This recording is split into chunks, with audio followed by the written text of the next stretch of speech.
معذور لوگ دیکھے عوامی نمائندوں کی بات. اور وہاں پر کوئی بھی عوامی, مجھے تو 5 دنوں میں کوئی عوامی نمائندہ نہیں نظر آیا. کوئی ایم این ایز ہو, کوئی ایم پی ایز ہو, کوئی کونسلر ہو, کوئی ناظم ہو, یہ ہوا ہی نہیں ہے کہ میں نے ان کو دیکھا ہو. میں نے وہاں پر سعد رضوی صاحب کو دیکھا ہے. آپ نے انٹرویو کے ساتھ رضوی کا کیا آپ نے مطلب آپ کی آبزرویشن یا آپ اس پہ کوئی نتیجہ دینا چاہیں, نتیجہ نہ بھی اپنا ایکسپیرینس؟ سعد رضوی صاحب چونکہ خواتین کو انٹرویو دیتے نہیں ہیں, تو جب پہلے انہیں کہا گیا تو انہوں نے کہا کہ پہلے مجھے بتائیں کہ کون لے گا, تو انہوں نے اس بات پہ تھوڑی سی ہیزیٹیٹ کیا. لیکن میرے ساتھ 1-2 ایسے لوگ تھے جو ان کے سامنے جا کے کھڑے ہو گئے, تو میں سلام کیا, تو میں نے کہا آپ کا انٹرویو لینا تھا, آپ نے نہیں دیا, تو انہوں نے کہا آئیں آپ لے لیں آرام سے. تو انہوں نے وہ انکار نہیں کر سکے.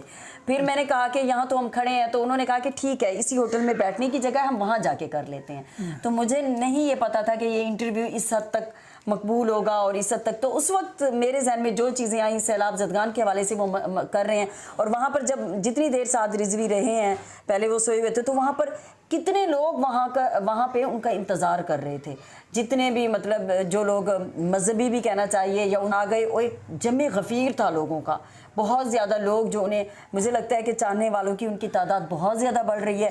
میں نے ان سے چیز ایک جو پوچھی, یہ ان کا دوسرا وزٹ تھا سیلاب کے دوران. جی, سیلاب کے دوران دوسرا وزٹ تھا, اور باقاعدہ میں نے وہاں پر 2-3 دن بھرے ہوئے ٹرک دیکھے ہیں جو ان کے بینرز کے ساتھ آویزاں تھے. میرے پاس اس کی ویڈیوز بھی ہیں, میں آپ کے ساتھ شیئر کروں گی. اور وہ وہاں پر ان کی ٹیمیں باقاعدہ موجود تھیں, اور وہ ٹیمیں بغیر کسی تفریق کے, یہ نہیں تھا کہ یہ ان کا ووٹ ہے کہ نہیں ہے, کیونکہ ان کے تو کوئی حلقے نہیں ہے نا اس وقت. تو میں نے ان سے پوچھا, میں نے ان سے سوال کیا کہ آپ ان فیوچر کیا سمجھتی ہیں, آپ کس کے ساتھ کولیبریشن کریں گے؟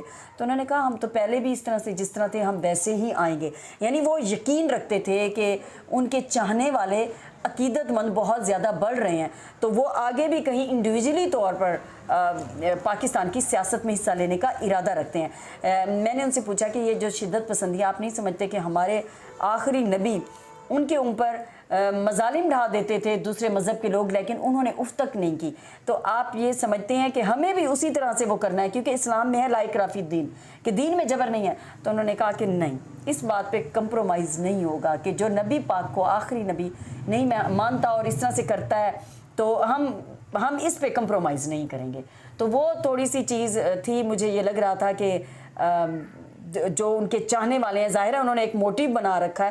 تو باقی انہوں نے انٹرویو بہت, جتنی دیر ہم نے کیا, بہت گرمی تھی, ہمیں پنکھا بھی بند کرنا پڑا. ظاہر ہے میں اس تیاری سے تو نہیں گئی تھی, میں انڈیویجلی طور پہ گئی ہوں, نہ میں کسی ادارے کی طرف سے گئی ہوں, میں تو انڈیویجلی تھی کافی, اور انہیں پسینہ بھی آتا رہا, لیکن انہوں نے بالکل اف تک نہیں کی, بہت ہی احسن طریقے سے انہوں نے انٹرویو دیا.